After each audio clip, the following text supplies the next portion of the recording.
Now let's talk football. And by the way, Bobby, good to see you. Doug, thank you for being here. I'm honored.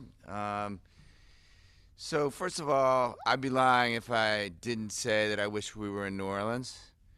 But that aside, I mean, obviously, I couldn't be prouder of the team, the players, the fans, the coaching staff, front office, and so I just want to say thank you to Adam Peters and his staff for what you did, Coach Quinn and Dan, your staff, and then obviously it's a testament to your leadership, the culture that we built, and where we ended up.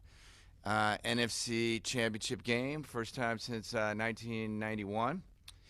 And obviously acknowledge the players, Bobby, but also all the players, just showed up. It was a new situation, and you guys killed it. And so just mentioning the captain, Zach, Terry, Jeremy, Bobby, and obviously Jayden and what he did. And lastly, I wanted to say on behalf of our ownership group, thank you, DMV. We couldn't have done it without you. You showed up, and thank you to our community of fans. I mean, I couldn't believe when I was out. I went to every game, and I'd see Commanders fans and faithful everywhere I went, and it just grew and grew and grew. And I can't tell you how much it means to all of us here, the team, to feel supported when they go to war, when we go to war, knowing that the fans are on our corner, it means a lot to us. So with that, future is bright, and I'll open it up to questions. Josh, over here, John Keim, ESPN. So may as well get this one out of the way first. It's become a topic again, but what plans, if any, do you have about with rebranding, whether it's name, jersey, and how does winning impact how you view that situation? Yeah, so just to hit the name first, like we're focused on, we're back to saying, what we said all last year, which was focused on winning football games, on getting prepared for next year, on fixing up Ashburn and the stadium. We could talk about that, and then on engaging with the community of Washington. And so right now, and now in this building, the name Commanders means something. It means that it's about players who are love football, are great at football, hit hard, mentally tough, great teammates, and so it's really meaningful that that name is growing in meaning. And so, but as far as rebranding and bringing our past, which obviously I grew up with, and all the Super Bowl championships and our future together, you're going to see us head back towards, honoring our past and bringing it together with our future. And how does winning impact, how does this season and the winning impact how aggressive you may want to see the organization be when it comes to free agency and other moves this offseason? Look, we're looking for commanders. And whether it be free agency, trades, draft, and obviously we have a lot of cap flexibility. We have a full slate of draft picks. Certainly we're going to be talking to other teams where we can find players that are great at what they do and fit our culture and are great teammates and are situationally aware and hit hard and are tough. Like we're gonna get them to come. And so, we're totally focused on improving our team from last year, and I think we're going to do that. Josh, Ben Standig with The Athletic. To the point of improving on the team, you guys obviously with Jayden, it looks like you may have found a really good young quarterback going forward. That also comes with the opportunity with him on a rookie contract for the next couple of years. How do you kind of assess that opportunity, and do you think that leads to being more aggressive in free agency this year? Yeah, we have a massive opportunity, and we're not. None of us are taking that lightly. We're all fully committed to continuing to build our team and be elite over the long term, right? And so, and obviously that that we understand that contract and those dynamics. And so, like I said, where we can find players that fit us and that we think are going to bring it, we're going to go after them. And so, I don't know how that translates to aggressiveness in free agency, where Adam and Dan are hard at work, and they're going to advise me on that. But certainly, we're going to do everything we can to improve our team. And obviously the way the season unfolded, getting all the way to NFC Championship game, you've said, hey, this is pretty obviously great, but also a bit surprising.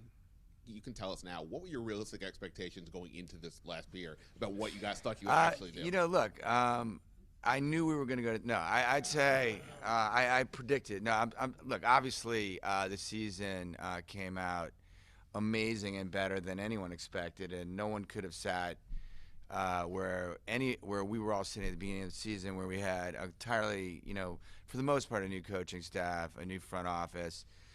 More than half the players were changed, but obviously, credit to Adam and Dan and their staffs for bringing everyone together, and credit to the players for making it happen on the field. And so, look, we got it. We've arrived, and that changes expectations. And I've lived through this before, and we welcome it. And we're just going to work harder and to create a situation where next year we win. Josh, David Aldridge with The Athletic. In terms of a new facility, new stadium, I should say. Yep. What's your vision? What did you want in terms of? Do you want just a really great stadium, or do you see it as an opportunity to kind of really transform a neighborhood and have more bells and whistles in terms of restaurants, housing, all of those things that some other teams have tried to do? Yeah, so I have 3 or 4 things in mind. I mean, obviously, for me personally, I grew up with a great stadium, and I understand, what it's like to play in a stadium that, where it's hard for the visiting team to play, right? I mean, we've experienced different stadiums. Like I said, I've been to every game for the last 2 years, and I see differences. And so, the primary objective is to create a stadium that we're going to win in, because I think if we do that, and so there's all kinds of decisions that go into that. But I also think that we have a responsibility. When a city, takes land and utilizes it, for a stadium, right? They're taking it away from other things they could do, and so it's our responsibility to make it, an amazing economic development opportunity for where it is, and create a lot of jobs, and help that area, right? And so as I think everyone knows, we're considering multiple jurisdictions, but in each case, right, those areas need help, need improvement, and so that's got to be part of it. And the cities themselves have to have their own input as to what they want. These are political processes, right, and they matter to the neighborhoods and to the greater areas. So we're right now in the middle of all that, and so yeah, I think it's both. But for me personally, I start with we need to have a great place where our fans can show up and feel and as much as possible, we want that to be an advantage to our team in terms of winning on the field. Does the success this season speed up a potential timeline? I know you got to go through jurisdictions, cities, city councils, state governments, so there's a certain friction there that you have to navigate that you can't do anything about. But do you think that you've gained a year or more in terms of timeline by the success of the season? Yeah, look, any time that you win on the field, I mean, we all now experienced what it was like here, right? And it was the reawakening of Washington football here in the DMV and everywhere, right? Because there's lots of people who grew up with the team that I grew up with, and so anytime that you get that reawakening, right, the population at large is supportive, right? And so there's no question that there's some momentum, and we would hope to capitalize on it. But I mean, obviously, we're in dialogue with jurisdictions, with Washington, with Maryland, and really they're what they want to do is a big part of it also. And so and every indication is that everyone is supportive, and so we're just gonna try to move it forward as fast as possible. Hey Josh, Sam Fortier with the Washington Post. Hello. In November at a Bloomberg event with David Rubenstein, you said that D.C. would be the most politically viable because it would be the most accepted by all jurisdictions. I'm wondering if you still feel that way, and if you could explain your thinking there. Yeah, look, I think that obviously the DMV, right, is 3 jurisdictions, and it turns out DC's in the middle. Plus, we, it's the location maybe, but plus because of the history, its location that when we do surveys is the most acceptable. But there's a lot of things that go into this, and we play in Maryland right now. We have an amazing relationship with Maryland. And like I said, it's not just our decision. Like the decision is about the specific regions and areas and states themselves and DC itself. So like we have a lot of dialogue going with everyone, and we're going to keep pushing forward. Yeah, that I continue to kind of just be transparent about what the surveys say and how the area feels at large. But that doesn't mean that there's not a lot of support in Maryland, a lot of support in Virginia. There is. But obviously, D.C. is, kind of aligned with the history and happens to be the easiest place to get to for the most number of fans. And I was going to ask you, how does that thinking, how does the studies kind of inform your multi-jurisdiction discussions that you're going to have over the next weeks and months? Yeah, look, these are very complicated things to decide, right? So you have zoning, you have real estate, you have what you can build, what you're allowed to build, and site planning, and so certainly it's an important part of the mix, but it's not the only factor. Josh Barry-Sverluga from the Washington Post. This is a public-private partnership you're talking about with the stadium. Do you expect to pay for the actual building yourself and get government to help with land and infrastructure, or do you expect to get public money for the building too? Yeah, look, obviously we're having a lot of discussions right now, and it would be, I don't think it would be appropriate for me to get in front of the governments that we're talking to, the Maryland government, DC government, PG County. I mean, I think it just wouldn't be appropriate, but I appreciate the question.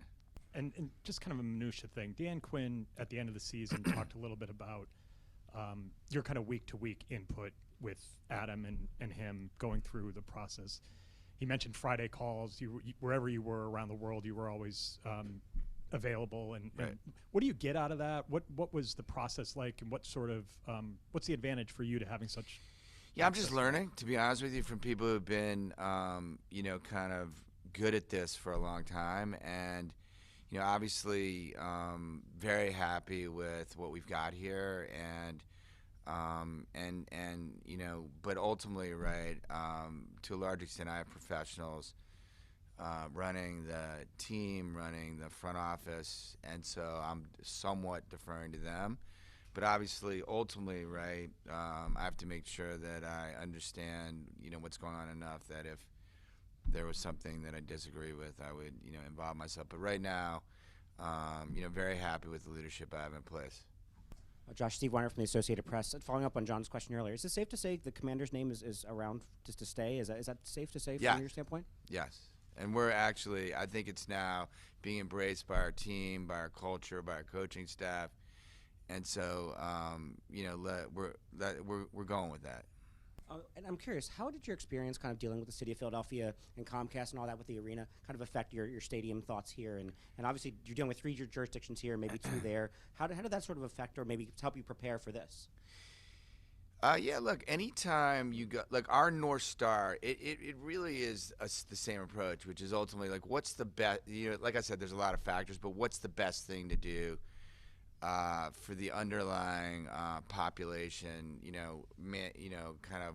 And in the case of Philly, we ended up in an amazing situation where we're developing an arena, in the sports complex in Philly for the Sixers. We're developing the Center City in Philly. We have Comcast as a partner.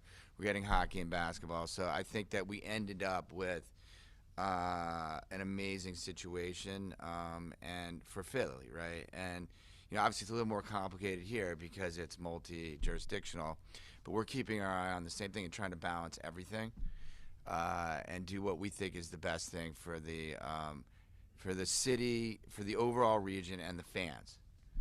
and the team, and that's how we're going to think about it. But it was a good education. Hey, Josh. Eric Flack from WUSA 9. Emails from the city show that you personally called Chuck Schumer trying to get the RFK bill passed, and that you personally called with Jason Wright, Wes Moore, to try and get Maryland to back off. How do you look at somebody from Maryland and say you're seriously still considering Maryland when you seem to be so laser focused, including that picture in the Oval Office, on a DC option? Look, I would say that Maryland's been Governor Moore and his team have been amazing, and actually, what we were trying to do is get DC to the table. So, I want to make sure that we're clearing up this misconception. DC was not at the table because they didn't own the land. They didn't have control of the land. So what we wanted to do, and what we accomplished doing, was to allow for the federal government to transfer control of the land to D.C., right? Now, D.C. has to decide what it wants to do. It's got a lot of flexibility to do whatever it wants with the land, and Governor Moore was incredible in terms of saying, we went to Governor Moore and we said, look, we just want D.C. at the table, and he said, look, I'm on board for that, but I want to make sure that if that's a direction that D.C. wants to go and you want to go, that you take care of Maryland also. And, of course, we were going to do that anyway. And so I think that nothing has been decided, and we're going down both paths at once. And that was the whole conversation. So all that happened so far, and, yeah, I was working pretty hard to get D.C. to the table because I thought it was the right thing to do. And now we got the hard work of figuring out the multitude of specifics that you need to figure out when you're doing something like this. And DC really has to decide what it wants to do. Days after the RFK land became official in DC hands, you made, in your ownership group up with the Sixers, made a pretty surprising about-face and reached a 50-50 partnership with Comcast on an alternative arena agreement there, as opposed to you financing a downtown arena. Yep. Are those two things separate, or can you see them as intertwined? And if you're saving money in Philly, does that mean there's more money for a Commander Stadium here? Yeah, so, listen, first of all, they're not intertwined at all. They're totally separate situations, and obviously, we have the ability to finance both the arena and the stadium. They're totally separate situations, and so. And listen, ultimately, deals, about face. Deals kind of come. Ultimately, if you keep your eye on what's the best thing for the city, negotiations don't happen in a smooth way, and then you got to be able to pivot and willing to pivot, and when you think it's the right thing to do. And so we ended up in a great place in Philly, and I'm hoping we end up in a great place, and I'm very, very confident we'll end up in a great place here. Mr. Harris, Mark Seagraves, NBC Washington. And I understand why you don't want to get ahead of the conversation on the proposals coming from Maryland and D.C., but from your point of view, D.C. has several different stadiums with several different models, business models. Do you see a stadium in D.C., a business model that you prefer? Do you prefer to own the stadium yourself? Would you want to play in a stadium that is owned by the jurisdiction? Yeah, again, I appreciate all these questions, and I'm going to go back to my same answer, which is that really it would be D.C. and Maryland are deciding what they want, right? And then we're going to react to that and let those conversations play out in confidence. And all I can tell you is that we're really hard at work right now trying to move the process forward with everyone and try to figure out, again, an amazing place where opposing teams fear to come and our fans love to come and our players love to come, and then do that in the context of, really improving the area where we're building and creating a lot of jobs and economic development. So that's what we're going to do. But I can't really get into the specifics. The cities have to, dictate, when and how we talk about some of those details. And then obviously I'm happy to be available and react to them, but that's really the appropriate way for me to move forward on all this. Do you have a timeline on when you would like to have proposals in hand and make a decision and break ground? Can you update us on that timeline for you? Yeah, I think we've talked about being done in 2030 as being a base case. We're going to sort of stick with that and not get into, kind of like, the specifics of the timeline because, again, we're reacting to a political process. And, look, you should listen to the jurisdictions themselves. They've given some hint as to what they think. And, I'm listening to them like you are and reacting, and we'll keep up. And so I'm going to let them, drive the conversation on timing and process and financial details, because that's the way I think it should be. And my last key. Can you just what do you say to taxpayers about justifying why taxpayers should in any way fund, regardless of the jurisdiction, building a stadium for a professional team?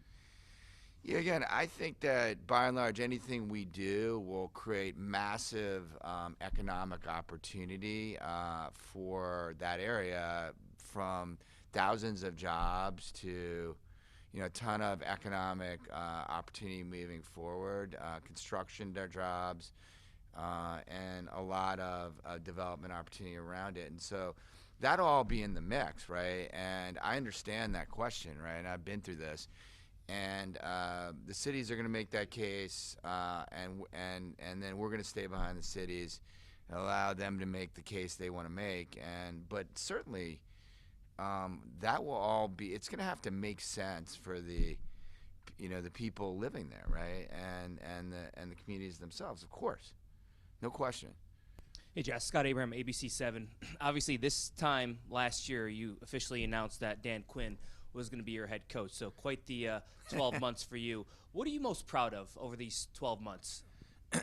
What I'm most proud of, obviously, there's a lot, honestly, that I'm proud of. But first of all, the leadership. I think I made the right leadership choices. And, Mark Klaus now in the building, in the business. We're going to be a lead on the business side. But I really feel like, as I said to you then, my most important 3 jobs were picking a coach, picking a GM, and then picking someone to lead the business. And I feel great about where we are and the leadership we have in place.